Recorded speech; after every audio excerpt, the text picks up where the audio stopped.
கூடிய சீக்கிரத்தில் கருங்கடல் பகுதிக்கு மேலே ரஷ்யா ஒரு நோ ஃப்ளை ஜோனை அறிவிக்கலாம்.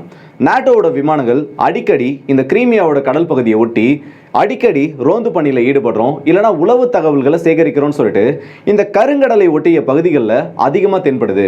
இது எல்லாத்தையும் கவுண்டர் பண்ணுறதுக்காகவும் கிரீமியாவை ஒரு தாக்குதலிருந்து காக்கணுன்றதுக்காகவும் ரஷ்யா இப்படி ஒரு முடிவு எடுக்க போகிறதா இப்போ ரஷ்யன் சம்மந்தப்பட்ட மீடியாக்களில் ஒரு முக்கியமான தகவலானது வெளியாகியிருக்கு. இது ஒரு பக்கம் இருக்க, இன்னொரு பக்கம் 2 MQ-4B வகை ட்ரோன் யூஎஸோட ஏர்ஃபோர்ஸ்க்கு சேர்ந்த இந்த 2 ட்ரோன்ஸில் திரும்பவும் ஒரு ட்ரோனானது மிஸ் ஆகியிருக்கு. இது எல்லாத்தையுமே இந்த வீடியோ டீட்டெயிலாக பார்த்துலாம். ஸோ வாங்க வீடியோக்குள்ளே போயிடலாம். நான் உங்கள் எல்லாருக்கே தமிழ் வழங்கும் டிபி ட்ரெண்டிங்ஸ்.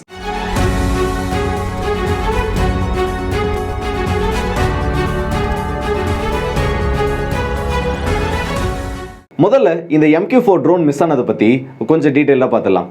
என்னன்னா, ஒரு சில நாட்களுக்கு முன்னாடி ஒரு வாரத்துக்கு முன்னாடி கூட இதே மாதிரி ஒரு சம்பவமானது ரஷ்யாவை உளவு பார்க்க வந்த ஒரு நாட்டோவோட ட்ரோன் ஆனது கருங்கடல் பகுதியில் மிஸ் ஆகுதுன்னு சொல்லிட்டு நம்ம ஒரு வீடியோவில் பார்த்துருப்போம். அப்போ நிறைய பேர் என்ன சொன்னாங்கன்னா, இல்லை அவங்க வந்து அவங்களோட டிரான்ஸ்பாண்டர் ஆஃப் பண்ணி வச்சிருந்திருப்பாங்க. அந்த டிரான்ஸ்பாண்டர் ஆஃப் பண்ணி வச்சிருந்ததுனால இந்த ட்ரோன் ஆனது திரும்பவும் அந்த ஏர் ஸ்பேஸை விட்டு வெளியில் வந்ததுக்கப்புறம் அவங்க அதை ஆக்டிவேட் பண்ணியிருப்பாங்க. ஸோ இந்த ட்ரோன் வந்து சுட்டு வீழ்த்தப்பட்டிருக்காது. ரஷ்யா கிட்ட இருந்து தன்னை பாதுகாக்கிறதுக்காக அந்த ட்ரோன் தன்னோட அடையாளத்தை மறைச்சு ஸ்டெல்த் மோட்ல ஒர்க் ஆகிட்டு சொல்லிட்டு ஒரு விஷயத்தை சொன்னாங்க. அதுக்கு ஒரு சின்ன கிளாரிஃபிகேஷன் என்ன கொடுக்கணும்னா, பொதுவாக இந்த டிரான்ஸ்பாண்டர் எல்லாம் எதுக்காக யூஸ் பண்ணுவோம்னா சிவிலியன் பர்பஸ்க்காக. ஏன்னா அதே கடல் பகுதியில் அதே இன்டர்நேஷனல் ஏர் ஸ்பேஸில் சிவிலியன் ஃபிளைட்ஸும் பறக்கும். அப்படி பறக்கக்கூடிய அந்த விமானங்களுக்கு ஒரு சமிஞ்சையை கொடுக்கணும், அதுக்கான ஒரு இன்ஃபர்மேஷனை கொடுக்கணுன்றதுக்காக தான் இந்த மாதிரி நார்மல் ட்ரோன்ஸாக இருக்கட்டும் இல்லை வார் பிளேன்ஸ் எல்லாத்துலேயுமே அந்த டிரான்ஸ்பாண்டரை வச்சிருப்பாங்க. சிவிலியன் பர்பஸ்க்காக பயன்படுத்தக்கூடிய எந்த ஒரு விமானத்துக்கும் பிரச்சனையானது வந்துடக்கூடாதுன்ற ஒரே ஒரு காரணத்துக்காக தான். ஆனால் இதை எல்லா டைம்லையும் ஆக்டிவேட் பண்ணி வச்சிருக்க மாட்டாங்க. நாடுகள் எப்படி யோசிப்பாங்கன்னா, எதிர வரக்கூடிய ஒரு பேசஞ்சர் விமானத்தை விட தன்னோட ட்ரோன் போற ஒரு மிஷனோட சேஃப்டியை தான் பெருசா பார்ப்பாங்க. அதை காரணமா வச்சுதான் இந்த கிரீமியாவோட கடல் பகுதிக்கு மேல அமெரிக்காவோட ஒரு ட்ரோன் பறக்கிறப்போ இல்ல நாட்டோ நாடு சேர்ந்த ஏதாச்சும் ஒரு ட்ரோன் பறக்கிறப்போ துருக்கியோட கடல் பகுதியை தாண்டினதும் இந்த கருங்கடலுக்குள்ள நுழைஞ்சு ஒரு சில கிலோமீட்டர்கள் கடந்ததும் அதோட டிரான்ஸ்பாண்டர் ஆஃப் பண்ணிடுவாங்க. இப்படி இந்த டிரான்ஸ்பாண்டர் ஆஃப் பண்ற வரைக்கும் அதோட டேட்டா எல்லாமே ஃபிளைட் ரேடார் அந்த வெப்சைட்லேயே எல்லாமே இருக்கும். நம்மளால எல்லாத்தையுமே செக் பண்ண முடியும். திரும்பவும் அந்த மிஷன் முடிஞ்சிட்டு திரும்ப அந்த துருக்கியோட கடல் பகுதியை ஒட்டி வரப்போ, இந்த கருங்கடல் பகுதியில் துருக்கியோட கடல் பகுதியை ஒட்டி வரப்போ அந்த இடத்துல வந்து திரும்ப அவங்களோட டிரான்ஸ்பாண்டர் ஆன் பண்ணிடுவாங்க. அந்த இடத்துல இருந்து அந்த ஃபிளைட்டை ட்ராக் பண்ணுறதுக்கான டேட்டா வந்து கிடைக்கும். போன இன்சிடென்ட்ல அது உள்ள வந்ததுக்கான டேட்டா மட்டும் தான் கிடைச்சது. திரும்ப இட்டாலியோட பேஸ்க்கு அது போனதாகவோ இல்லை பக்கத்தில் இருக்க வேற ஏதாச்சும் ஒரு நாட்டோ பேஸ்க்கு போனதாகவோ அந்த MQ-4 ட்ரோனை பற்றி எந்த ஒரு தகவலும் கிடைக்கல. அதே மாதிரி எப்பெல்லாம் ஒரு ட்ரோன் ஆனது கிரீமியா கடல் பகுதிக்கு பக்கத்தில் வருதோ அப்பெல்லாம் ஒரு தாக்குதலானது அமெரிக்காவோட உதவியோட உக்ரைனால இந்த கிரீமியா மேல பண்ணப்பட்டு இருக்கு. இதுக்கு நடுவில் புதுசா இப்ப திரும்பவும் என்ன ஆகிருக்குன்னா, கடந்த ஒரு 2 நாளைக்கு முன்னாடி இந்த டைம் ஒரு ட்ரோன் உள்ள வரல, 2 MQ-4 ட்ரோன் ஆனது திரும்ப கிரீமியாவோட கடல் பகுதிக்கு ரொம்பவே பக்கத்தில் வந்திருக்கு. இன்னும் தெளிவாக சொல்லணும்னா, கிரீமியாவோட அந்த சதன் டிப் இருக்குல்ல, அந்த யாட்லான்னு ஒரு டவுன் சொல்லுவாங்க, அங்கிருந்து வெறும் 200 கிலோமீட்டர் தொலைவு வரைக்கும் இந்த ட்ரோன்களானது வந்திருக்கு. இந்த டைம் இவங்க டிரான்ஸ்பாண்டர் ஆஃப் பண்றோம்னு சொல்லிட்டு துருக்கியோட கடற்பகுதிக்கு வெளியிலேயே, அதாவது துருக்கி சைடு இருக்க அந்த பிளாக் சீக்கு முன்னாடியே இவங்களோட டிரான்ஸ்பாண்டர் டிவைசஸ் ஆஃப் பண்ணிட்டாங்க. ஆனால் இதில் கவனிக்க கூட ஒரு விஷயம் என்னன்னா, அந்த 2 ட்ரோனில் உள்ள வந்துச்சுல்ல ஃப்ளைட் பார்த்தோன்னா 2 ட்ரோனில் ஒரு ட்ரோன் வந்து அந்த டிரான்ஸ்பாண்டர் ஆஃப் ஆன வரைக்கும் அதோட டேட்டா அது வரைக்கும் 2 ட்ரோனுக்கான டேட்டாவுமே இருக்கு. ஆனால் திரும்ப இந்த மிஷனை முடிச்சுட்டு திரும்ப போயாகிறப்போ அதே துருக்கியோட கடல் பகுதிக்கு கொஞ்சம் தள்ளி வெஸ்டர்ன் கோஸ்ட்டில் பார்த்தோன்னா ஒரே ஒரு ட்ரோனோட ரேடார் மட்டும்தான் திரும்ப ஆக்டிவேட் ஆகியிருக்கு. அந்த டிரான்ஸ்பாண்டரானது இந்த ரேடார் டிவைஸில் சிக்கியிருக்கு. ஒரு ட்ரோனோட நிலைமை என்னாச்சுன்னு தெரியல. பெரும்பாலும் இந்த ட்ரோன் ஆனது ரஷ்ய படைகளால் சுட்டு வீழ்த்தப்படுறதுக்கான வாய்ப்பு 99% இந்த இடத்துல உறுதியாகிருக்கு. இதை நான் ஏன் இப்படி அடிச்சு சொல்றேன்னா, சமீபத்தில் ரஷ்யா ஒரு 3 நாள் முன்னாடி இருக்கும் ஒரு தகவலை கொடுத்துருந்தாங்க. சரியா எப்போனா, இந்த 23ஆம் தேதி ஜூன் மாதம் 23ஆம் தேதி செவஸ்டோபோல் மேலே கிரீமியாவோட ஒரு மிசைல் அட்டாக் ஆனது நடத்தப்பட்டுச்சு. அப்படி நடத்தப்பட்ட அந்த மிசைல் அட்டாக்கை முறியடிக்கணும்னு சொல்லிட்டு ரஷ்யா அவங்களுடைய S-300 ஏர் டிஃபென்ஸ் சிஸ்டம் வச்சு அந்த மிசைல் எல்லாத்தையும் சுட்டு வீழ்த்திட்டாங்க. அதில் ஒரே ஒன்று மட்டும் நடுவானத்தில் டெட்டோனேட் ஆகி அதில் இருந்த கிளஸ்டர் வார்கேட்ஸ் அந்த செவஸ்டோபோல் பீச்சில் விழுந்ததுனால அங்கே நிறைய பேருக்கு உயிரிழப்புகள், ஒரு 5 நபர்கள் வரைக்கும் உயிரிழந்துட்டாங்க. 2 குழந்தைகள் அதில் அடக்கம். ஒரு 100க்கும் அதிகமான நபர்களுக்கு இன்ஜுரிஸ்ன்றது ஏற்பட்டுச்சு. அந்த சம்பவம் நடந்து சரியா ஒரு வாரம் கழிச்சு ரஷ்யா கிட்ட இருந்து ஒரு அறிவிப்பானது வருது. இந்த கிரீமியாவோட கடல் பகுதியில் இல்லை இந்த கருங்கடல் பகுதியை ஒட்டி நாட்டோ விமானங்களானது நிறைய பறந்துட்டு இருக்கு. இதன் மூலயமா கிரீமியாவோட செக்யூரிட்டிக்கு நிறைய பங்கம் விளைவிக்கப்படுது. கிரீமியாவோட செக்யூரிட்டியில் நாங்கள் காம்ப்ரமைஸே பண்ணிக்க மாட்டோம். ஸோ இதுக்கப்புறம் இந்த பகுதியை பாதுகாக்கணும்னா, இதுக்கப்புறம் இந்த மாதிரி ஒரு தகவலானது இல்லை ஒரு உளவு தகவலானது மற்ற நாடுகளால் சேகரிக்கப்படாமல் இருக்கணும்னா எங்களுக்கு நோ ஃப்ளை ஜோனை அறிவிக்கிறத தவிர வேற வழி இல்லை. எங்களை வந்து இந்த வெஸ்டர்ன் கண்ட்ரிஸ் அதை நோக்கி தான் புஷ் பண்ணிட்டு இருக்காங்கன்னு சொல்லிட்டு ஒரு தகவலை கொடுத்துட்றாங்க.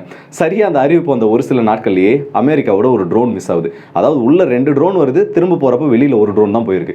இந்த இடத்துல அந்த ட்ரோன் கீழே விழுறதுக்கு நிறைய வாய்ப்புகள் இருந்திருக்கு. மேபி அந்த ட்ரோன் வந்து கிராஷ் ஆகியிருக்கலாம். ஆனால் எப்படி கிராஷ் ஆகியிருக்கும்?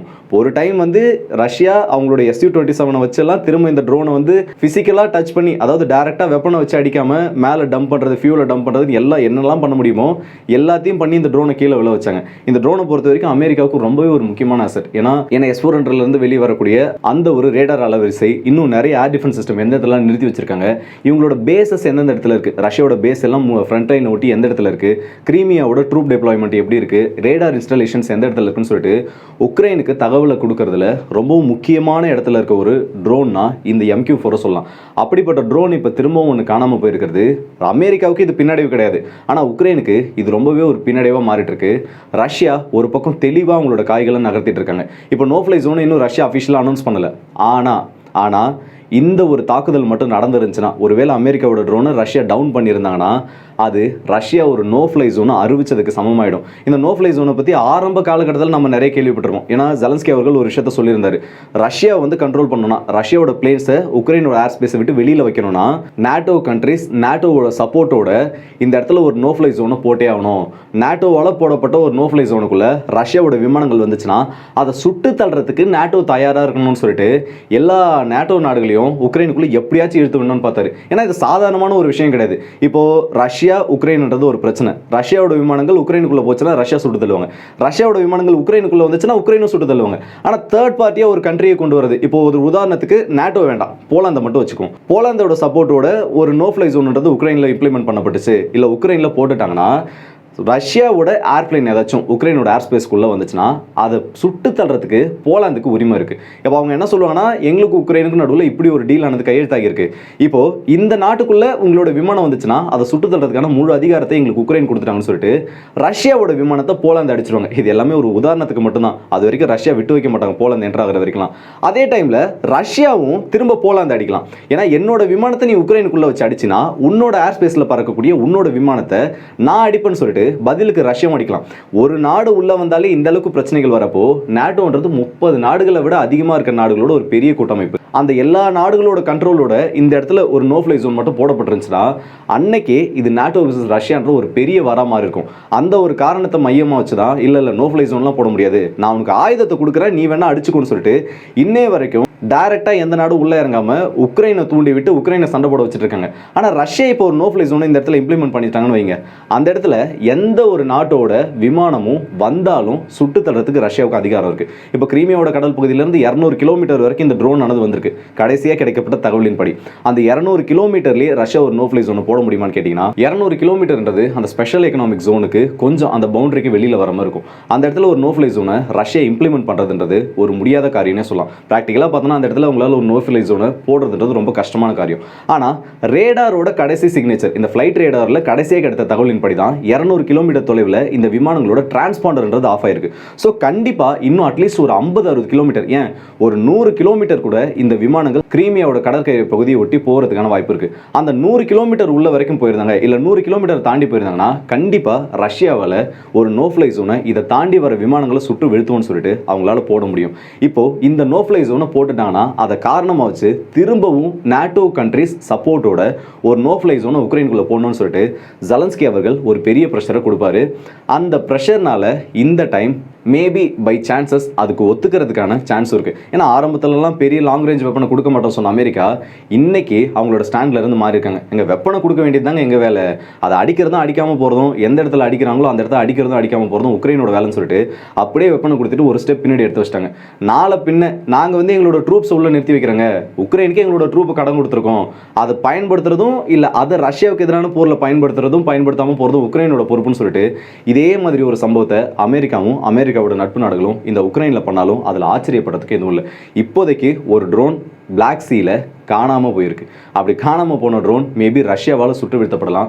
ஆனால் ஒருவேளை இது ரஷ்யாவால் சுட்டு வீழ்த்தப்பட்டுச்சுன்னா கண்டிப்பாக அது ஒரு நோ ஃப்ளை ஜோன் போடுறதுக்கான சமம் தான். ஏன்னா ஆல்ரெடி ஒரு ட்ரோன் இதே மாதிரி மிஸ் ஆகியிருக்கு. அதோட நிலைமையே இன்னும் என்னன்னு தெரியல. ஆனால் இப்படி ரஷ்யாவை காலி பண்ணோம், ரஷ்யாவோட அசட்ஸை காலி பண்ணோம்னு உள்ள வர ட்ரோன் எல்லாம் என்னதான் ஆகுதுன்னே தெரியல.